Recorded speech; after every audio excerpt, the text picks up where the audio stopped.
आज मैं आपके लिए लेके आया हूँ भारत का भौतिक स्वरूप चैप्टर। तो भारत के भौतिक स्वरूप में हम जानेंगे भारत के बारे में। इसके आज हम पहाड़ी एरिया के बारे में बात करेंगे, खासकर हिमालय के बारे में बात करेंगे कि हिमालय के कितने प्रकार हैं और क्या क्या है उसके बारे में जानेंगे। तो भारत को जो भौतिक स्वरूप के आधार पर बांटा गया है, तो देखिए वो पर्वत के आधार पर, पहाड़ियों के आधार पर, ठीक है, पठार के आधार पर, मैदानी भाग के आधार पर, ठीक है।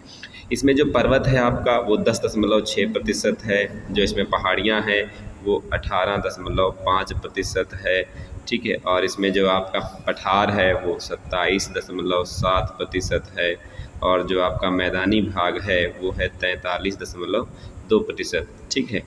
तो ये इसको 4 भागों में अलग अलग जो है विभाजित किया गया है। आज हम पर्वत के बारे में पढ़ेंगे और फिर धीरे धीरे आगे मैं आपको पहाड़ियाँ, पठार, मैदानी भाग छोटे छोटे वीडियोज़ के माध्यम से बताऊंगा। तो भौतिक रचना तथा धरातल के स्वरूप के अनुसार भारत को 6 भागों में बांटा गया है। कितने भागों में बांटा गया है? 6 भागों में बांटा गया है। तो आइए जान लेते हैं वो कौन कौन से 6 भाग हैं। तो वो 6 भाग, पहला है आपका उत्तर पर्वतीय क्षेत्र, दूसरा है विशाल मैदान, और तीसरा है प्रायद्वीपीय पठार, चौथा है मरुस्थलीय प्रदेश, पांचवा है समुद्र तटीय मैदान, और छठा है द्वीप समूह, ठीक है। इसमें एक एक करके हम हर चीज़ को वीडियोज़ वाइज के समझेंगे। और फिलहाल जो हमारा आज का वीडियो है वो पर्वतीय श्रृंखला पे है। देखिए पर्वतीय श्रृंखला का क्या मतलब होता है कि पर्वत कुछ इस तरीके से होते हैं, जैसा कि आप ये इमेज में देख पा रहे हैं। ये इमेज में देख पा रहे हैं कि पर्वत ऐसे ऐसे ऐसे ऐसे करके हैं। तो ये पर्वतों की एक श्रृंखला है, ये पर्वतों की क्या एक श्रृंखला है। अब बात कर लेते हैं हिमालय पर्वत की। तो तैथिस्त सागर, ठीक है, तैथिस्त सागर को हिमालय का गर्भगृह या जन्म स्थान कहते हैं। ये पहला हमारा क्वेश्चन बन जाता है जो है कि हिमालय का जो जन्म स्थान है या जो गर्भगृह है तो उसको क्या कहते हैं? तो वो तैथिस्त सागर है। वैज्ञानिक मानते हैं कि यहाँ पर 7 करोड़ वर्ष पूर्व जो है लगभग तैथिस्त सागर था, और धीरे धीरे प्लेटों का दबाव हुआ, और प्लेटों के दबाव होने पर जो है उसमें मोड़दार पर्वत बने, वलित पर्वत बने, ठीक है। भारतीय प्लेट और यूरेशियन प्लेट की टकराव हुई और जिससे जो है हिमालय की उत्पत्ति हुई। अच्छा, अगला पॉइंट है ऊंचाई का लगातार बढ़ना, ठीक है। तो हिमालय की ऊंचाई आज भी लगातार धीरे धीरे बढ़ रही है। ये भी बात ध्यान रखने योग्य है कि ये आपको नॉलेज होना चाहिए इसका, कि इसकी ऊंचाई धीरे धीरे बढ़ रही है।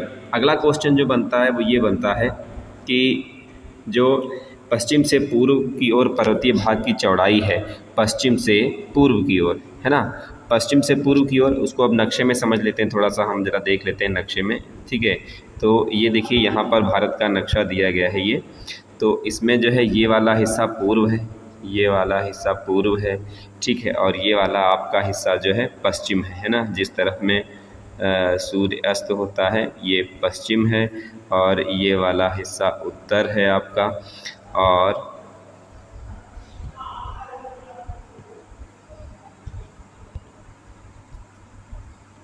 और ये वाला हिस्सा दक्षिण है, ठीक है। तो इसमें जो है अब हम बात कर लेते हैं उस चीज़ की। तो उसमें क्या कह रहा है? कह रहा है कि पूरब से पश्चिम से पूरब की ओर, ठीक है, चौड़ाई घटती है। तो पश्चिम से पूर्व की ओर चौड़ाई घटती है, कहने का मतलब है कि जब हम इस साइड में जाएंगे, जब हम इस डायरेक्शन में जाएंगे तो क्या होगी? उसकी चौड़ाई क्या होगी? घटेगी, इसकी चौड़ाई घटेगी। मतलब इधर पर्वत ज़्यादा चौड़ाई में दिए गए हैं, ये वाला हिस्सा पर्वतों का ज़्यादा चौड़ाई है, और यहाँ पर आगे की ओर चौड़ाई क्या है उसकी? घटती जा रही है, चौड़ाई उसकी घटती जा रही है, कम होती जा रही है। पश्चिम से पूर्व की ओर उसकी चौड़ाई घटती जा रही है। ये एक आप बात को ध्यान रखना कि उसकी पश्चिम दिशा में चौड़ाई ज़्यादा है और पूर्व दिशा की ओर चौड़ाई उसकी कम है। आगे बात कर लेते हैं, ठीक है। कह रहा है कि किंतु ऊंचाई बढ़ती जाती है, और ऊंचाई बढ़ती जाती है, ये चीज़ समझने वाली है कि चौड़ाई तो घटती जा रही है, चौड़ाई ऐसे करके ऐसे करके ऐसे करके ऐसे करके घटती जा रही है, लेकिन जो उसकी ऊंचाई है वो ऊंचाई जो है वो बढ़ती जा रही है, और ढाल भी तीव्र होती जा रही है, ठीक है। ढाल तीव्र का मतलब समझिए, जैसे मान लीजिए एक पहाड़ मैंने ये बनाया, ठीक है, और एक पहाड़ मैंने ये बनाया, अब इसकी ढाल देखिए आप कितनी ज़्यादा है और इसकी ढाल कितनी कम है। तो इसकी ढाल जो है वो बढ़ती जाती है पश्चिम से पूर्व की ओर। और जो हिमालय की लंबाई है वो 2500 किलोमीटर है, लगभग ये 2500 किलोमीटर माना जाता है। और जो इसकी चौड़ाई है वो 150 किलोमीटर से 400 किलोमीटर तक है। चूँकि कहीं पर ज़्यादा चौड़ा है और कहीं पर कम चौड़ा है, तो इसलिए इसकी चौड़ाई को लगभग में नापा जाता है, तो कहीं पर कम कहीं पर ज़्यादा।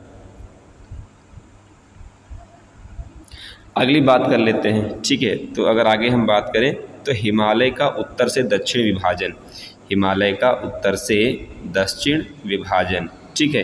तो ये चीज़ हम समझ लेते हैं कि हिमालय का उत्तर से दक्षिण विभाजन कैसे है। तो सबसे पहले देखिए इसको ट्रांस, वृहद, ठीक है, मध्य हिमालय, शिवालिक हिमालय 4 भागों में बांटा गया है। तो इसको किस प्रकार से बांटा गया है तो ज़रा वो हम समझ लेते हैं, इस पिक्चर के माध्यम से, तस्वीर के माध्यम से समझ लेते हैं। देखिए कि ये जो आप देख रहे हैं भारत का नक्शा, ठीक है, तो इसमें पर्वत श्रृंखला को कुछ ऐसे बांटा गया है, 1 2 3 और 4, ठीक है। हो सकता है आपको लाइनें दिखाई दे रही हों, क्योंकि थोड़ा सा जूमिंग में मैं इसको ब्लैक करने की कोशिश करता हूँ।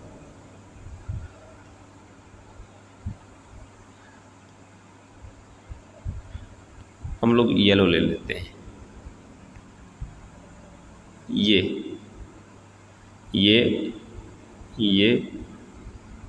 और ये और एक ये, ठीक है। ये 4 पार्ट में इसको बांटा गया है। अब जो ये सबसे ऊपर वाला भाग है इसका, ठीक है, सबसे जो ऊपर वाला भाग है उसको कहा जाता है ट्रांस हिमालय, ठीक है। 2 नंबर वाले भाग को कहा जाता है वृहद हिमालय, 3 नंबर वाले भाग को कहा जाता है मध्य हिमालय और 4 नंबर वाले भाग को कहा जाता है शिवालिक हिमालय। ये उत्तर से दक्षिण का मतलब विभाजन है। उत्तर की तरफ से ये उत्तर डायरेक्शन है आपका और ये दक्षिण डायरेक्शन है। तो उत्तर की तरफ से जो है सबसे ऊपर वाला ट्रांस हिमालय है, नंबर 2 वाला वृहद हिमालय, नंबर 3 मध्य हिमालय और नंबर 4 शिवालिक हिमालय। उसके बाद में अगर हम बात करें आगे,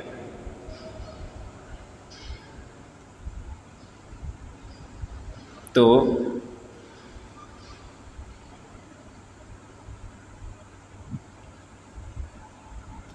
अब कह रहा है कि पूर्व से पश्चिम का विभाजन, पूर्व से पश्चिम का विभाजन ये कैसे है, ठीक है।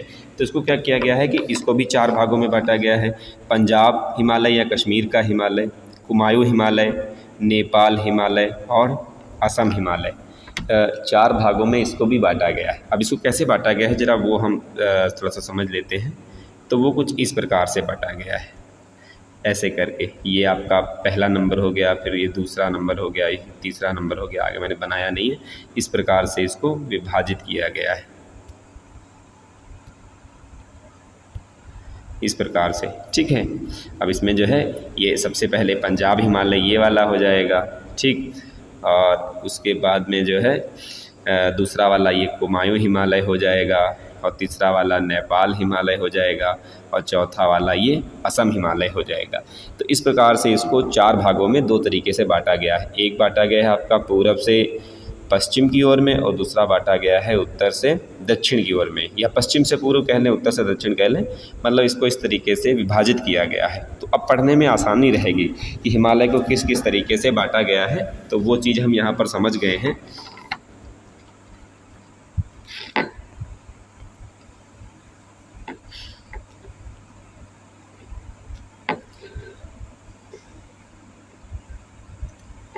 अब नंबर 1 आता है ट्रांस हिमालय, है ना। ट्रांस हिमालय के बारे में पढ़ लेते हैं कि ये क्या होता है।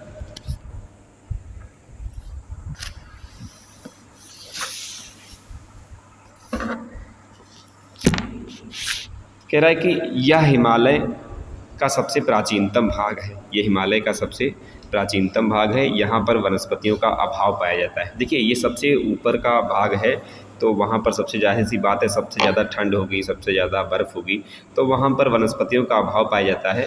अच्छा, इसके अंतर्गत जो है कौन कौन से, काराकोरम है, लद्दाख है, पीर जास्कर है, पीर पंजाल है, ये पर्वत श्रेणियाँ आती हैं इसके अंतर्गत।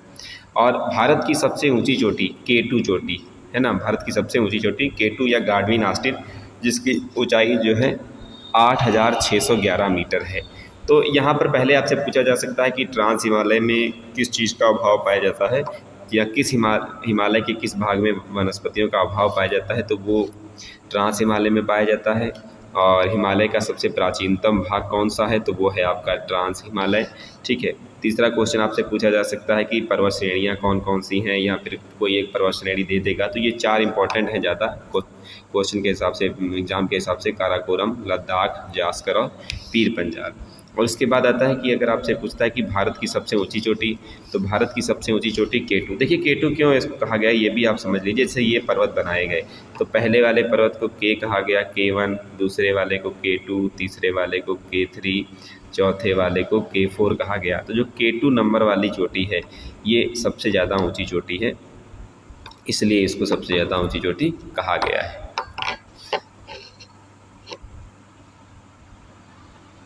अब बात करते हैं कि ये भारत की सर्वोच्च चोटी है, तो इसकी ऊंचाई भी पूछ लेता है। इसकी ऊंचाई कितनी है, तो इसकी ऊंचाई है 8,611 मीटर। ठीक है, ये इसकी ऊंचाई है 8,611 मीटर। ये काराकोरम पर्वत श्रेणी की सर्वोच्च चोटी है। और उसके बाद में आगे बात कर लेते हैं कि इस चोटी की ढाल विश्व में सर्वाधिक तीव्र मानी जाती है। ये भी आपको ध्यान रखना है कि इस चोटी की ढाल जो है विश्व में सर्वाधिक तीव्र मानी जाती है। बहुत ज़्यादा ढाल है ये माउंट राकापोशी जो चोटी है, इसकी ढाल बहुत ज़्यादा है, सबसे ज़्यादा विश्व में इसकी मानी जाती है। तो ये क्वेश्चन भी आपका बन सकता है कि विश्व में सबसे ज़्यादा ढाल किस चोटी की मानी जाती है, तो वो है आपकी माउंट राकापोशी। फिर काराकोरम श्रेणियों को एशिया की रीढ़ भी कहा जाता है। जो एक काराकोरम श्रेणी है इसको एशिया की रीढ़ भी कहा जाता है, इसका ये भी एक नाम है, ये भी आप ध्यान रखना। और जो ये काराकोरम श्रेणियाँ हैं ये पीओके के अधिकृत हैं। ठीक है, ये किसके अधिकृत हैं, पीओके के अधिकृत हैं। पाक अधिकृत कश्मीर जो है, मैंने आपको बाकी पिछले वीडियोस में बताया था, आप वहाँ पे जाके देख लेना, बताया था। और यह श्रेणी जो है सतलुज है, सिंध है, ब्रह्मपुत्र है, सांगपो है, ये जो पूर्ववर्ती नदियों हैं उनको जन्म देता है, उनको जन्म देती हैं ये वाली श्रेणियाँ, सतलज, सिंध, ब्रह्मपुत्र, सांगपो। ठीक है, इन नदियों को ये जन्म देती है ये वाली ट्रांस हिमालय श्रेणियाँ।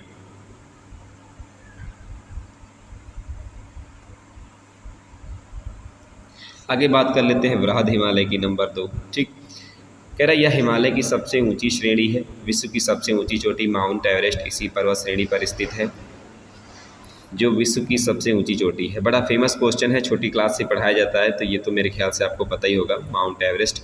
और इसकी जो ऊंचाई है वो 8,848.86 मीटर है।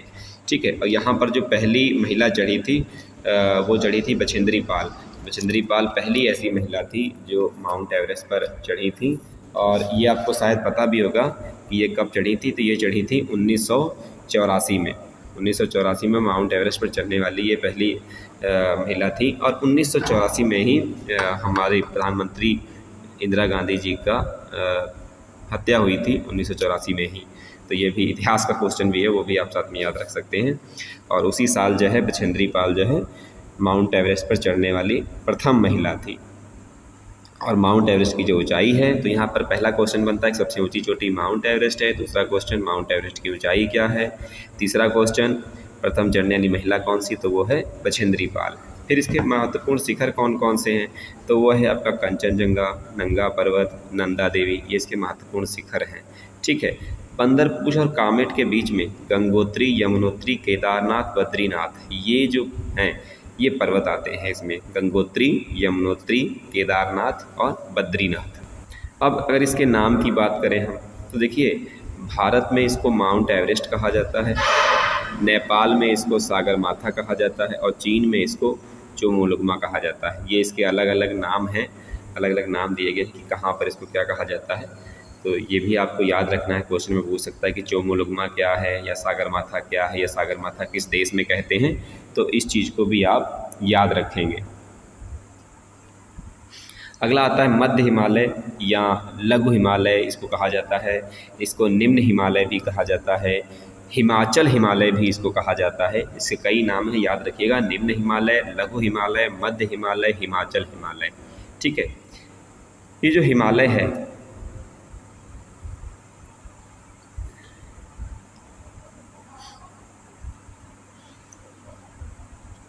ये पर्यटन के लिए मशहूर है, पर्यटन के लिए मशहूर है और इसकी ऊंचाई 1800 मीटर से 3000 मीटर तक है। पर्यटन के लिए क्यों मशहूर है? क्योंकि यहाँ पर देखिए शिमला, कुल्लू, मनाली, मंसूरी, नैनीताल, डलहौजी, रानीखेत ये पर्यटन स्थल हैं। ये ऐसे पर्यटन स्थल हैं कि लोग जो है यहाँ घूमने जाते हैं, तो इसलिए ये अच्छा खासा घूमने का पर्यटन स्थल है। क्योंकि बहुत ज़्यादा ऊंचाई भी नहीं है, 1800 मीटर आप समझ सकते हैं कि लगभग 2 किलोमीटर से 3 किलोमीटर के बीच में है। और बहुत ज़्यादा यहाँ पे ठंड भी नहीं है, क्योंकि ऊपर बहुत ज़्यादा ठंड होती है। हालांकि उत्तर भारत के जो कहा जाए कि उत्तर प्रदेश या बिहार इन राज्यों से ज़्यादा यहाँ पर ठंड होती है, लेकिन बहुत ज़्यादा ठंड नहीं होती है कि आदमी सर्वाइव ना कर पाए। तो जितना ही हम हिमालय के सबसे ऊपर था, फिर 2 नंबर था, फिर 3 नंबर था, फिर 4 नंबर था, तो जितना ही 1 नंबर वाला सबसे ठंडा, फिर 2 नंबर वाला उससे कम है, फिर 3 नंबर वाला उससे कम, 4 नंबर वाला उससे कम, थोड़ा सा ठंडक कम होती जाती है नीचे की तरफ को। यहाँ की ढालों पर छोटे छोटे घास के मैदान पाए जाते हैं, ठीक है, जिन्हें कश्मीर में मर्ग कहा जाता है, सोनमर्ग, गुलमर्ग, ठीक है। ये छोटे छोटे घास के मैदान पाए जाते हैं, ये आप देख सकते हैं, ये घास का मैदान है, तो इसको क्या कहा जाता है? इसको गुलमर्ग कहा जाता है। ये मैंने बनाया हुआ है इस तरीके से, देखिए ये पहाड़ी बनी हुई है और ये पहाड़ी के बीच में ये मैदान है, तो यहाँ पर इनको मर्ग कहा जाता है और इनका जो नाम है वो आपका है गुलमर्ग और सोनमर्ग। और भी हैं, मैंने 2 एग्जाम्पल यहाँ पर दिए हैं। फिर अगला आता है शिवालिक हिमालय या बा हिमालय जिसको कहा जाता है, तो इसके बारे में हम जान लेते हैं। इसको निम्न हिमालय या उप हिमालय भी कहते हैं, इसको भी जो है बा हिमालय, शिवालिक हिमालय, उप हिमालय। यह हिमालय पर्वत का सबसे दक्षिणी भाग है, ठीक है। ऐसे करके 4 भाग थे उसके, मैंने आपको बताए थे, तो ये दक्षिण वाला भाग हम पढ़ रहे हैं, ठीक है, ये दक्षिण वाला भाग है। ये भौगोलिक रूप से युवा भाग, इसको दक्षिणी भाग है और ये युवा भाग भी है। ये भी आपसे पूछा जा सकता है कि युवा भाग या दक्षिणी भाग कौन सा है, तो वो है आपका शिवालिक, ठीक है। पहला वाला आपका ट्रांस था, नंबर 2 बृहद हिमालय था, नंबर 3 मध्य हिमालय था और नंबर 4 शिवालिक हिमालय, ठीक है। फिर इसका विस्तार पाकिस्तान की सुलेमान पहाड़ियों से लेकर के भारत म्यांमार के बीच सीमा बनाने वाले अरकामा पर्वत तक है, जो म्यांमार तक है। मतलब यूँ समझ लीजिए कि भारत के इस छोर से लगा करके उस छोर तक ये पर्वत श्रृंखला जो है ये बनी हुई है।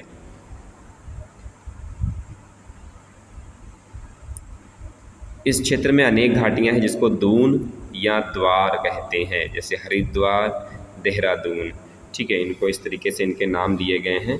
तो ये, और इसमें मैंने लिखा नहीं है, एक होती है कोटली दून, ठीक है, पाटली दून, ये दून के नाम से हैं और द्वार के नाम से हरिद्वार है, ठीक है। और यहाँ पर खेती भी अच्छी होती है, तो यहाँ पर लोगों का सघन बसाव रहता है और इस निचले भाग को तराई भाग भी कहते हैं। ये दलदली और वनाच्छादित प्रदेश भी है ये वाला।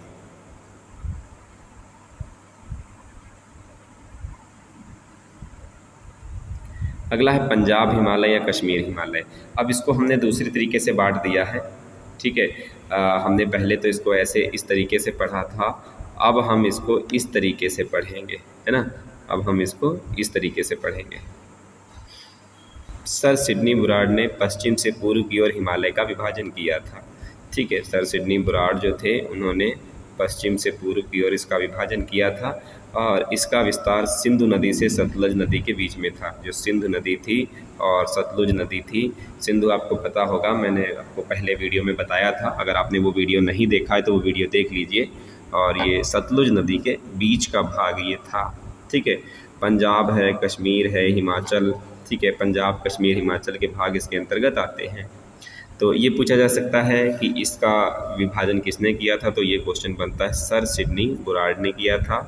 और इसका विस्तार कहाँ से है, तो वो है सिंधु नदी से सतलुज नदी के बीच में। और ये कहाँ कहाँ पर है, तो ये पंजाब, कश्मीर और हिमाचल में है। और अगला क्वेश्चन, इसकी लंबाई 560 किलोमीटर तक है, ठीक है। यहाँ पर जाफ़रान की खेती होती है, जो जाफ़रान है, जाफ़रान की खेती होती है। जाफ़रान आप ऐसे नहीं समझेंगे, देखिए जाफ़रान का मतलब आप समझ लीजिए केसर, ठीक है। केसर का पौधा आपने देखा होगा, तो केसर के पौधे में जो फूल में ऐसे डंडी सी निकली होती है, तो उसको ही जो है क्या कहा जाता है, जाफरान कहा जाता है। और यहाँ पर मीठे पानी की झीलें पाई जाती हैं, डल और वुलर झील, ये 2 झीलें फेमस भी हैं। तो ये यहाँ पर मीठे पानी की 2 झीलें पाई जाती हैं।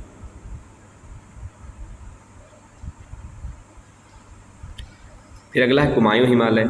ठीक है, तो ये कहाँ से, ये सतलुज नदी से काली नदी के मध्य में बसा हुआ है। ठीक है, ये ऐसे पहाड़ ऐसे करके ऐसे करके ऐसे करके बसा हुआ है।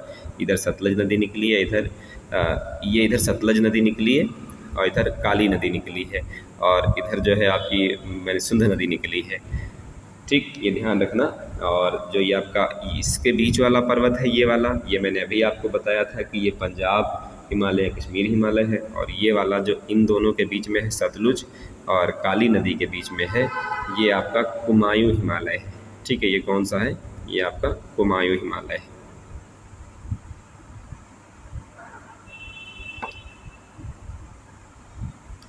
तो इसकी मध्य विस्तार है, इसकी लंबाई 320 किलोमीटर है। इसकी लंबाई याद रखिएगा, इसकी लंबाई कितनी है, 320 किलोमीटर है।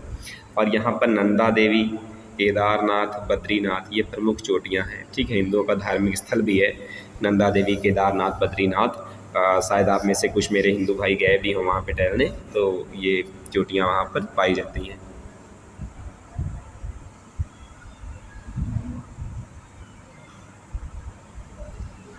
फिर अगला आता है असम हिमालय। ठीक है, ये तीस्ता नदी और दिहांग नदी, जो ब्रह्मपुत्र जिसको बोला जाता है, के मध्य का भाग है। ये 720 किलोमीटर से 750 किलोमीटर का है। ठीक है, 720 किलोमीटर से 750 किलोमीटर के बीच में आता है। और उसके बाद में बात कर लेते हैं हम हिमानी या हिमनद जिसको बोला जाता है। तो ये क्या है, ये मैं आपको बता देता हूँ। देखिए, ये पृथ्वी की सतह पर विशाल आकार की गतिशील बर्फ़ को हिमानी की राशि या हिमनद कहते हैं। गंगा नदी का उद्गम स्थल गंगोत्री ग्लेशियर है। ठीक है, ये ग्लेशियर कुछ इस प्रकार से होते हैं। ठीक है, ये ग्लेशियर कुछ इस प्रकार से होते हैं, ऐसे करके, ये आप देख सकते हैं।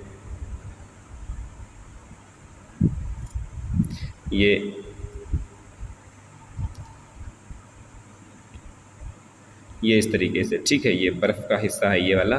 तो ये क्या करते हैं कि ये पहाड़ों पर धीरे धीरे खिसकते रहते हैं, ऐसे करके धीरे धीरे खिसकते रहते हैं, रोज़ थोड़ा थोड़ा थोड़ा थोड़ा खिसकते रहते हैं। तो इसलिए इनको क्या कहा जाता है, इनको हिमालय, हिमानी या हिमनद के नाम से जाना जाता है। ठीक है, हिमालय या हिमनद के नाम से जाना जाता है।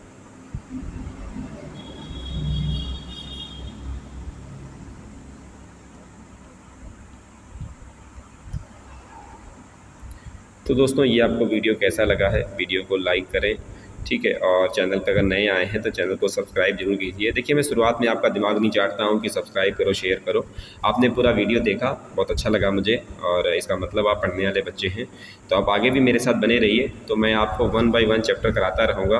और अगर आपको मेरे नोट्स चाहिए तो आप कमेंट बॉक्स में कमेंट करें, मैं आपको ये नोट्स भी उपलब्ध करा दूँगा। PDF फॉर्म में भी मिल जाएगा, और आपका वर्ड WS वर्ड फॉर्मेट में भी मिल जाएगा कि आप प्रिंट करके इसको पढ़ सकते हैं।